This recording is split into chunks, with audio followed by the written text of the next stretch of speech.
I think that people who've never worked in the type of circumstance that we work in could understand. But someone like you, who for the past 33 years can treat every person who came through that door, regardless of their circumstances, regardless of their traumatic lives, their difficulties, treat them all with the utmost of respect and as if their story is the most important story you could ever hear. You've treated everybody, all of us, with the greatest of respect. You've always conducted yourself in a way that was dignified and compassionate, and you've taught us all so much on how to treat other people. And in our job, where there are so many demands, you've always kept your patience, you've kept your good humor, you've kept your wonderful dress sense, and you provided us not only with the most wonderful friendship, but with invaluable advice in terms of how to deal with people who are so needy, how to dress better, even to the point where she would go out and buy us things to say, you should have this. To tell us where the sales are, what would suit us. And we've been through chocolate and back rubs and you name it. And I just want you, I'm just telling you, but I want... And lobster. Exactly, and lots of lobster. But on our behalf, I want you to know that you are absolutely one of a kind and irreplaceable. And from the bottom of our hearts, thank you for everything. Yeah.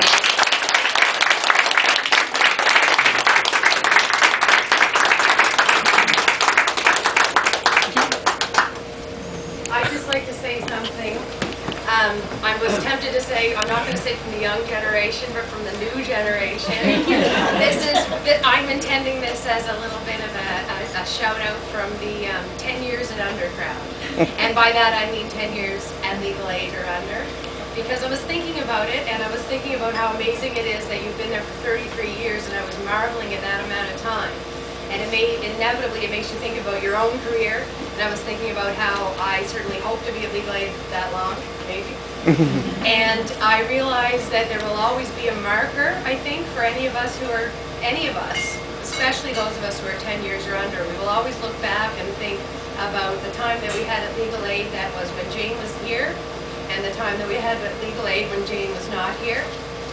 And it's always going to be a very firm line for me, and we will be the worse off for having you gone, but we will be the better off for having had that period of time with you, however short in the long run of your career that it was. So I just want you to know that the newer of the lawyers, 10 years and under, are very grateful that we've had this time with you, and we will always look back at it as a time that we were fortunate to have.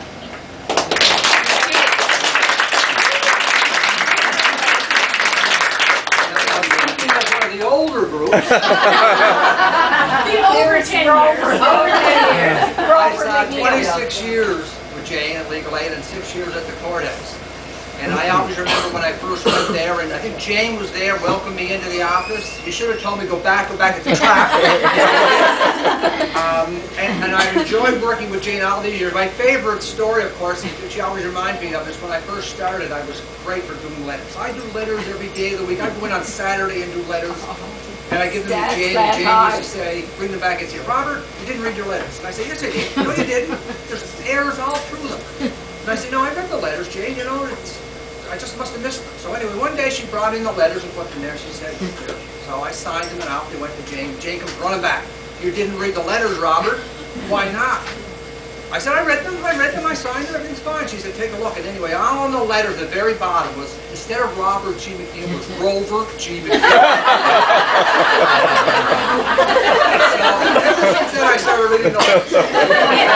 Back then, What? we didn't have computers. So, It was a lot of work. So Jane was a great person to work with, and vice versa for everyone who worked with her. I mean, there was times we had lots of shouting matches, and I'm sure she did with everyone in the office.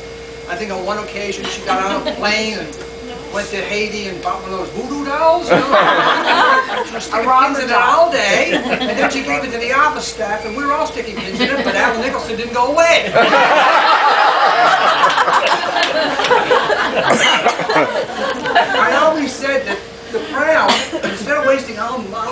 study they do on expert witnesses and evidence about circumstantial evidence. I said, at the beginning of a trial in Sydney, all they had to do was, never mind that stuff, call Jane, because she heard more criminal confessions than a witness.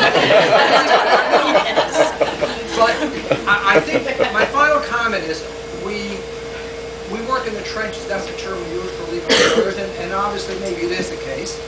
But there are days when we don't work at all, or there's days when we have the morning off or the afternoon off, and of course we're in our offices. And we've come at a break, or the judges are away. But I looked upon Jane. Jane was there 5 days a week, 8:30 to 4:30. She had to face the people, the difficult people, and she did it so well. And she did it with firmness and honesty, and I mean, many times she would come in and say, look, Robert, that lady's crying and there, you got to see her. So she was very sympathetic with them, very understanding. I mean, today when you look at secretarial work, and certainly it can't be underrated, in our day it was just the means to get something done. In other words, you did the application, gave it to Jane, and you got a lawyer. But you look at today, the way the world is, in terms of security and panic buttons and glass windows, and you realize that what they have to face every day is not an easy task. And we were dealing with clients that are upset with the world and upset with the system, and they see Jane or someone like Jane, obviously, as you know, don't shoot me, I'm only the messenger, but they see someone that they can attack or say something to, and I'm sure over the years, Jane has a lot said to her, which in many ways would make her upset, but never did. And she's to be congratulated because of the fact that although things have changed, her treatment of them hasn't. In 26 years of legal aid and 8 years as managing lawyer, I never had a complaint about Jane. I had complaints about everybody else, including myself, about Jane's. They always said that she was so well, treated them so well and so honestly, and I think that's something that, I'm not saying we'll never see again, but that's something that for the legal aid record books should be noted and should be honored for tonight. Thank you.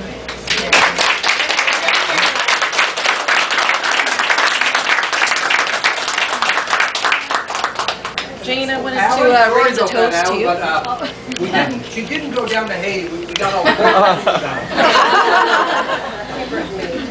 Jane, on behalf of the executive, I wanted to convey that we're all very pleased to be here.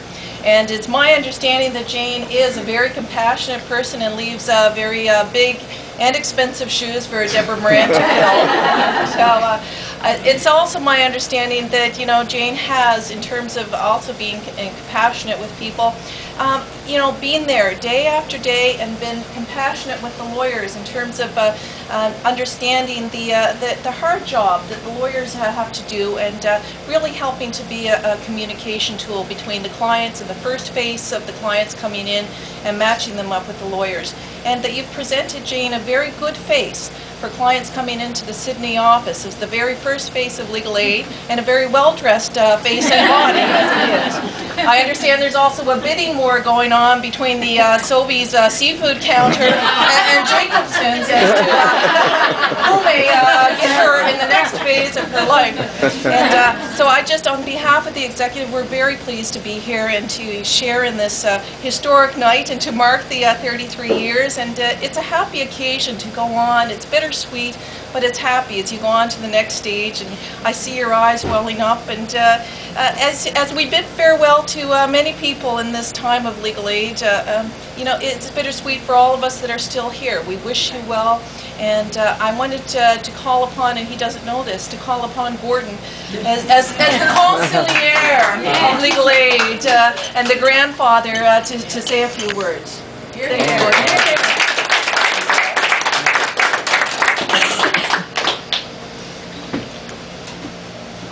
I don't know whether people would appreciate this or not, because it goes back so far in time that I can't even remember the dates anymore. But I remember clearly the day that I hired Robert McNeil, but I don't recall hiring Jane. I was hired by Norm Clare. I thought so. And Who also fired her?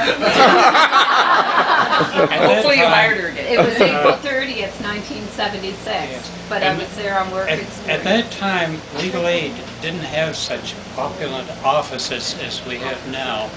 And we weren't above the Crown prosecutors. In fact, when I come on the scene to hire Robert,